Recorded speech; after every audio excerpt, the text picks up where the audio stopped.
Hello, everybody. Good morning. Sila here one more time with Kardec. Okay. Um, Today is the 12th of February already. I already did one live about judgment, to not judge others if you don't want to be judged. And now we're going to continue chapter 10, which are Blessed are the Merciful.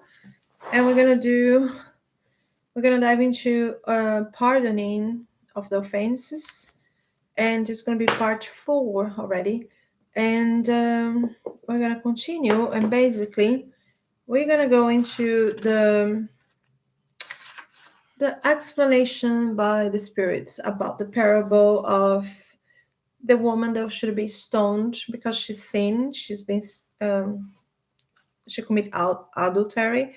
And the other one is do not judge if you don't want to be judged. So those are about those two parables from the gospel. All right, so let's see first what they say. How many times must I forgive my brothers and sisters? Not just 7 times, but 70 times 7. Here we have the teachings of Jesus, which should most strike the intelligence and speak most loudly to our hearts.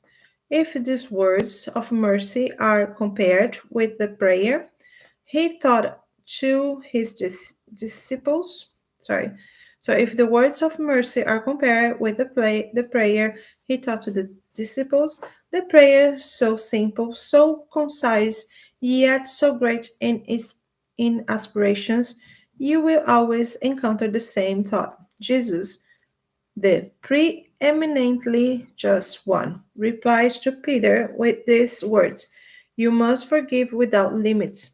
You must forgive each offense as many times as it is done to you. Your brothers and sisters on earth must be taught that it is forgetfulness of self which makes a person invulnerable to attack, misbehaviors, and insults. Your heart must be mild and humble without measuring out your gentleness. In short, you must do not whatever you wish the Celestial Father to do for you. Is He not frequently forgiving you? Have you, by any chance, counted how many times His pardon has come down to erase your shortcomings? So pay attention to the reply given by Jesus, and like Peter, apply it to yourself. Forgive freely, use your indulgence, be charitable and generous, even be lavish with your love. Give, and the Lord will make restitution. Forgive, and the Lord will forgive you. Lower yourselves, and the Lord will raise you up. Humble yourselves, and the Lord will take you to sit in his right hand. Dearly beloved, go forth to study and comment on these words which I have spoken on the part of him who, from the heights of celestial splendor, is always watching over you. Proceed lovely in the thankless task which began 18 centuries ago. Forgive your fellow men as you would wish that they forgive you. If their acts cause you personal harm, then this is just one more motive for you for your indulgence, since the merit of forgiveness is in proportion to the seriousness of the wrongdoing. You will gain the merit by overlooking the errors of your fellow men, and they are nothing more than the simple scratches. Spiritism never forgets that the pardoning of wrongdoing must not be an empty expression by it either by word or by action. Since you call yourself a spiritist, then be so without favor.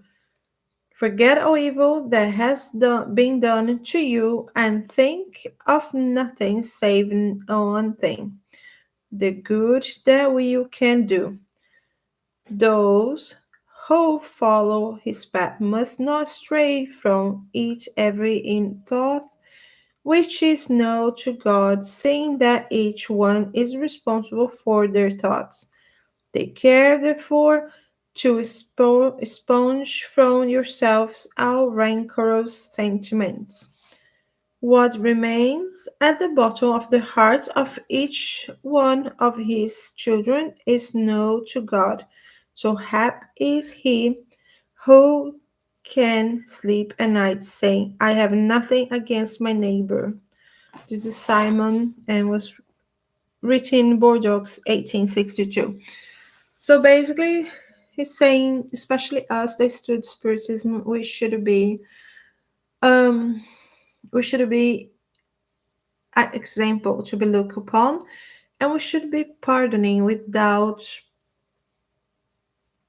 just we should do as many times possible, because this is the life of testing upon us. So we're gonna have plenty of opportunity to do so, and we should pass every opportunity we have. We should pardon every time we need somebody does something against us, or if you see a situation or anything really, we should be able to pardon, because this is just a passage.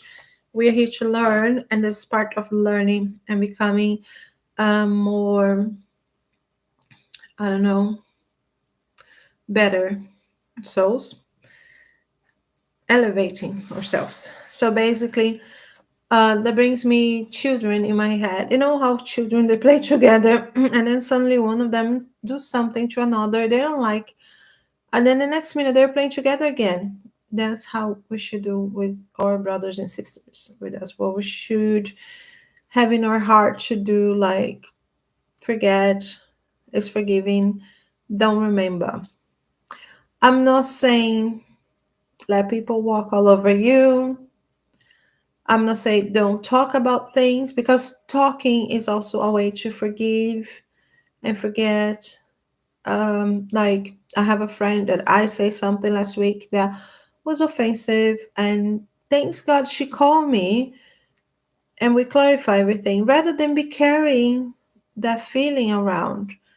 And I didn't even notice what I say was, offensive to her. So lesson learned, I will not say anything ever again like that.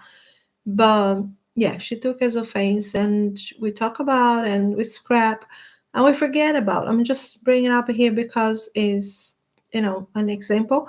But yeah, we forgot about. We just learn and move on. That's the way it should be things in life. Like I have a cousin that needs help. She's been dealing with addiction, and we helped her before, and she was doing great. And then she stumbled and fall again in her path, and now she's in the facility and she needs help, and we are here to help. And when I talk to my cousins, they go, oh, I don't know, she's gonna do it again. It's not our place to judge. Our place is to help. And then when she does again, we help again. Yeah. So it's not like if somebody comes to you and offend you, like I'm not saying, for example, a husband that cheat on the wife. I'm not saying if you are the wife, just pardon him.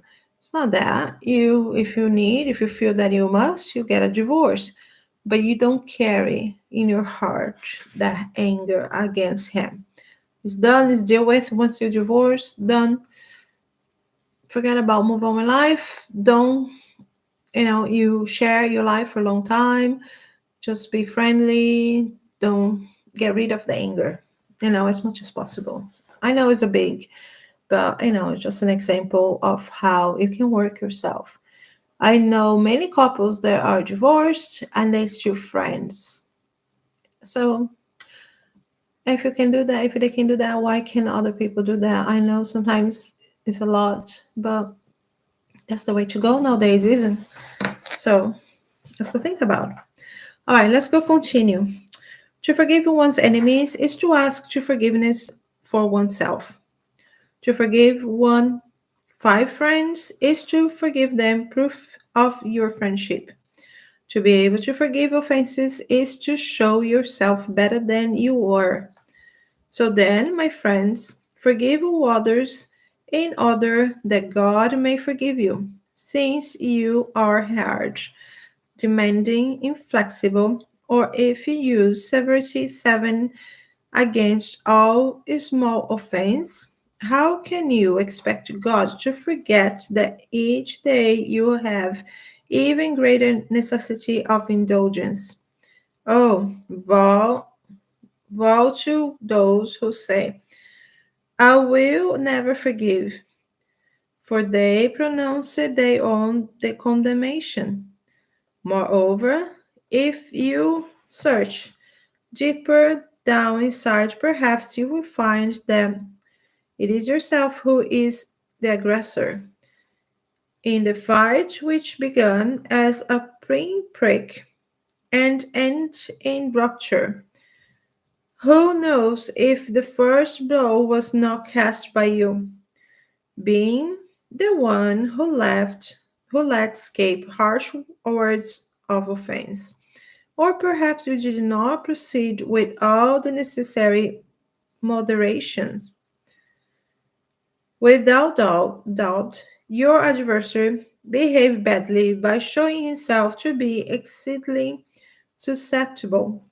But this is yet another reason for being indulgent, so as not for to allow yourself to become deserving of this tirade which has launched against you.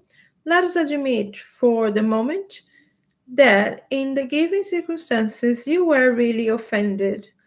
Who is able to let, if you would not further poison the matter by means of reprisals, or that you would not cause the situation to degenerate into a grave quarrel, when in actual fact the whole matter could easily be forgotten if the prevention of the consequences of this fact depended on you and you did nothing to impede them, then you are truly guilty. Finally, let us admit that you do not consider yourself to be deserving of any censure. In this case, your merit would be even greater if you showed yourself to be clement. Nevertheless, there are two very different ways of forgiving. There are being of the lips and the other of the heart. Many people say they to their adversary, I forgive you, while inwards rejoicing at the evil that has hurted to them, condemning that she has only received that they deserved. How many others say, I forgive you, hastening to add, but you will never be reconciled, or nor do I ever want to see you again in this life. Is this then forgiveness according to the gospel? Surely not. The Christian forgiveness is that which casts a veil over the past and seeing that God is not satisfied with the appearances alone. This can be the only kind of forgiveness to be taken in consideration. He listens to the innermost recesses of our heart, to our most secret thoughts, and is never satisfied with mere words of pretense.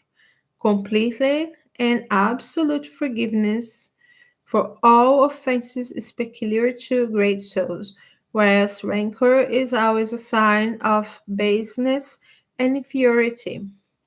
So, do not forgive that true pardon is recognizable for its acts rather than by the use of mere words. This is Paul the Apostle Leon, 1861. So, again, what we talk here is about intention. You can say I forgive you, but in your heart, if that's not really what is resounding with your words, then doesn't matter because God is interested only what is in your heart. So you can say to somebody, I forgive you, and but inside you're thinking, I wish I never see the person again. That's not really forgiving, is it? That's just putting aside something. Or yeah, because if that person you wish you're never going to see again then suddenly appears in front of you after a while, all the anger feeling comes back again. So, what's the point of forgiving somebody like that? It's not real, isn't it? So, that's why when you forgive in your heart. If you can see you, we're doing something good for the person, cherry on top of ice cream. But that's how we do. We should forgive and not be um, dragging the feeling with us, or think that because we say, I mean, saying is good. Say is the first step, because when you say something, you are affirming something, and it's the first step of feeling that. But it's not done if you continue feeling the feeling inside. So you must say and you must feel. Yes, that's hard for everybody.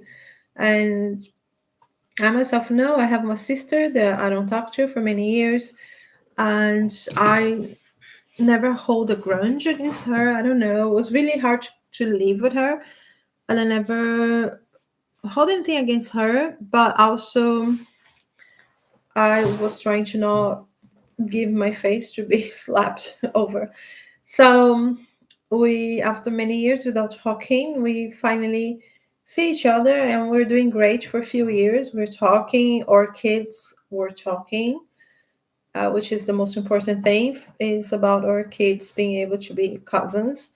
And then suddenly she had an illness, and I tried to help, but she didn't like it that I tried to help, and she again don't talk to me, block me, and then for no reason. I mean, for me, no reason, but for her, big reason maybe.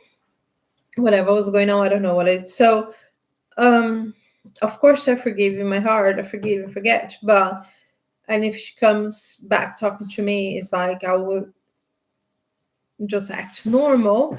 However, it's really hard. It is, and I understand everybody that's going through similar situations. But that's how you show you are learning and you're doing your part. Is forgiving, isn't it? It's not taking anything against, it's not trying to pressure, it's not adding more fuel to the fire, it's letting cool down, and then when she's ready, we talk. If she doesn't talk, fine, we just move on. That's how life goes. And I'm not saying I'm the biggest great example of forgiveness, but I'm trying. As everybody, all of us should try. And that's how life goes, right? All right, so we're going to end here. Um, we did a prayer when we start the other video, just continue. So we're going to do a prayer now to close this encounter of us. All right. So I will read my grandma's favor. All right, everybody, close your eyes. Take a deep breath. Think of God and Jesus. Elevate your thoughts. God, our Father, who is all power and goodness, gives strength to those who go through tribulations, give light to those who seek the truth, and fill the human heart with compassion and charity. God gives the guiding star to the traveler, consolation to the afflicted, and rest to the sick. Father, give repentance to the guilt, truth to the spirit, guidance to the child, and a father to the orphan. Lord, may your goodness extend over everything that you create. Mercy, Lord, for those who do not know you, and hope to those who suffer. May your goodness allow the consoling spirits to spread peace, hope, and faith everywhere. God, a ray of light, a spark of your love, can inflame the earth. Let us drink from the fountains of this abundant and infinite goodness, and all tears will be dry, all pain will lessen. A single heart, a single thought will rise to you, like a cry of gratitude and love. Like Moses on the mountain, we wait for you with open arms. Our goodness, our beauty, our perfection, we wish in some way to deserve your mercy. God, give us the strength to help progress so we may rise up to you. Give us pure charity, give us faith and reason, and give us the simplicity that will make our souls the mirror that will reflect your image. Amen. And goodbye. Thank you so much. Continue following us. And if you have any questions, just let me know. Just put in the comments. I'll try to answer the best I can. Take care. Bye.